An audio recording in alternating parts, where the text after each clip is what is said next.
আসসালামু আলাইকুম, কেমন আছেন সবাই? আলহামদুলিল্লাহ আমি ভালো আছি। নিপাস কিচেনে আপনাদের সবাইকে স্বাগতম। আজ আমি রান্না করব ছুরি মাছ শুটকি ভুনা। ছুরি মাছ শুটকি ভুনা রান্না করতে আমার কী কী উপকরণ লাগছে চলুন যেয়ে দেখি। এখানে আমি ছুরি মাছ নিয়েছি দুইটা। ছুরি মাছ শুটকিটাকে আমি ছোট ছোট করে টুকরো করে নিয়েছি। পেঁয়াজ কুচি নিয়েছি আমি 1.5 কাপ। রসুন ছেঁচা নিয়েছি আমি 3 টেবিল চা চামচ।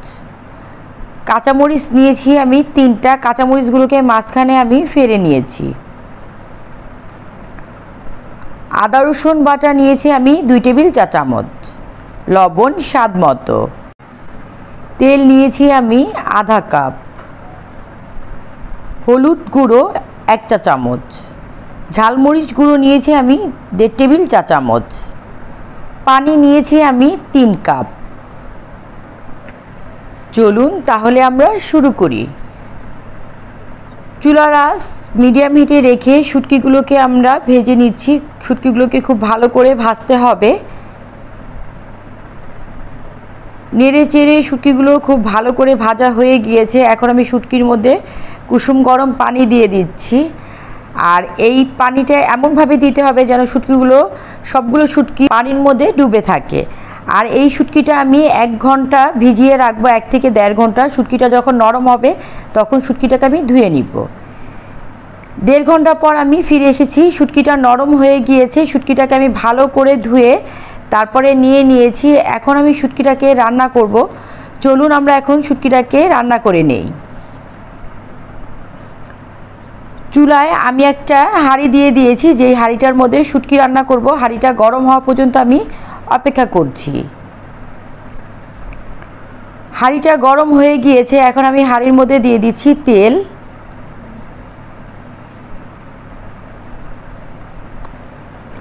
তেল গরম হয়ে গিয়েছে। এখন আমি দিয়ে দিচ্ছি পেঁয়াজ কুচি। আর শুটকির মধ্যে কিন্তু পেঁয়াজের পরিমাণটা একটু বেশি দিতে হয়। পেঁয়াজ দিয়ে আমি ভালো করে শুটকির জন্য যে পেঁয়াজটা নিয়েছি সেটাকে ভালো করে ভেজে নিচ্ছি।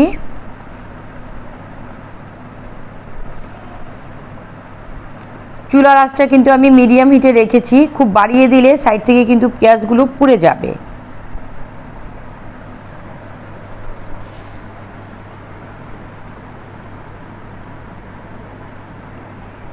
পেঁয়াজটা ভাজা হয়ে গিয়েছে। এখন আমি এই পেঁয়াজ ভাজার মধ্যে দিয়ে দিচ্ছি আদা রসুন বাটা।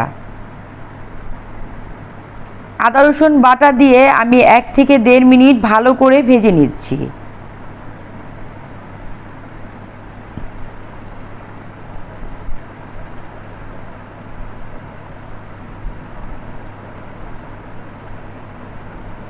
আদা রসুন বাটা দিয়ে ভালো করে পেঁয়াজটাকে আমার ভাজা হয়ে গিয়েছে। এখন আমি দিয়ে দিলাম 1 কাপ পরিমাণ পানি। এখন আমি দিয়ে দিব হলুদ গুঁড়ো। হলুদ গুঁড়ো দিয়ে আমি নেড়ে মিশিয়ে নিচ্ছি। দিয়ে দিব মরিচ গুঁড়ো। আর শুটকির মধ্যে কিন্তু ঝালটা আপনাদের পছন্দ মতো। এখানে আমি মরিচ গুঁড়ো দিয়েছি 1.5 টেবিল চা চামচ। এখানে কিন্তু আমি ঝাল মরিচ দিয়েছি। দিয়ে দিচ্ছি লবণ। লবণটা স্বাদ মতন দিচ্ছি। আপনারা যে যত বেশি ঝাল লবণ খাবেন সে ওইভাবে করিয়ে দিবেন। মশলাটাকে আমি ভালো করে নেড়ে খুব ভালো করে মশলাটাকে নেড়ে কষাতে হবে। তো আমি আরেকটু আধা কাপ পানি দিয়ে দিয়েছি। পানি দিয়ে মশলাটাকে আমি ভালো করে কষিয়ে নিচ্ছি। মশলাটা ভালো করে কষে তেল উপরে উঠে গিয়েছে। আমি যে শুটকি রেখেছি ধুয়ে সেই শুটকি দিয়ে দিব। এখন শুটকি দিয়ে ভালো করে কষাবো।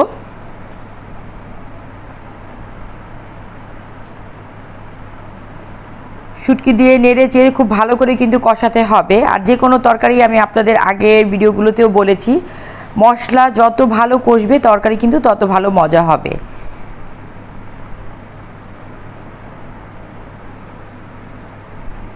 চুলার আঁচটা কিন্তু শুরু থেকে আমি মিডিয়াম হিটে রেখেছিলাম।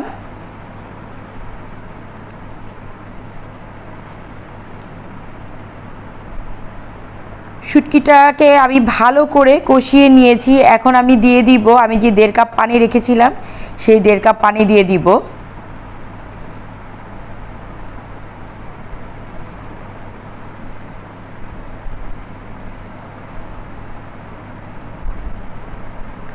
এখন আমি ঢাকনা দিয়ে ঢেকে তারপরে শুটকিটাকে রান্না করব।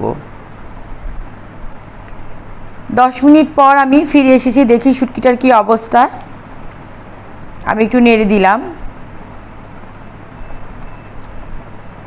এখন আমি দিয়ে দিচ্ছি রসুন ছেঁচা আর দিয়ে দিব কাঁচামরিচ।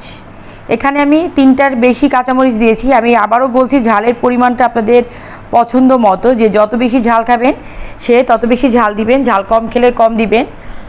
এখন আমি নেড়ে ঢাকনা ভালো করে নেড়ে ঢাকনা দিয়ে ঢেকে শুটকিটাকে আমি 15 মিনিট রান্না করব। একটু পরপর কিন্তু নাড়া দিব। 15 মিনিট পর ঢাকনাটা খুলে দেখি শুটকিটার কি অবস্থা। শুটকি থেকে তেল ছেড়ে দিয়েছে, শুটকিটা আরও ভাজা ভাজা হবে। এখন আর আমি ঢাকনা দিয়ে ঢেকে দিব না, আমি নাড়ার উপরে রেখে শুটকিটাকে ভাজা ভাজা করে নামিয়ে নিব।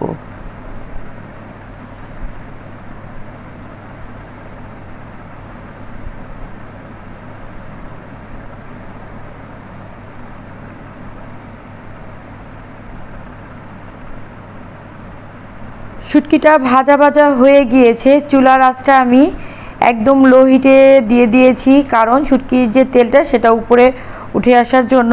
এখন আমি চুলাটাকে বন্ধ করে দিচ্ছি। শুটকিটাকে নামিয়ে আমি ঠান্ডা করে একটা ডিশে ঢেলে নিব। শুটকি নামিয়ে ঠান্ডা করে আমি একটা ডিশে শুটকিটাকে ঢেলে নিয়েছি। তৈরি হয়ে গেল ছুরিমা শুটকি ভুনা। আমার রেসিপিটি যদি আপনাদের ভালো লেগে থাকে তাহলে অবশ্যই ফ্যামিলি ফ্রেন্ডদের সাথে শেয়ার করবেন।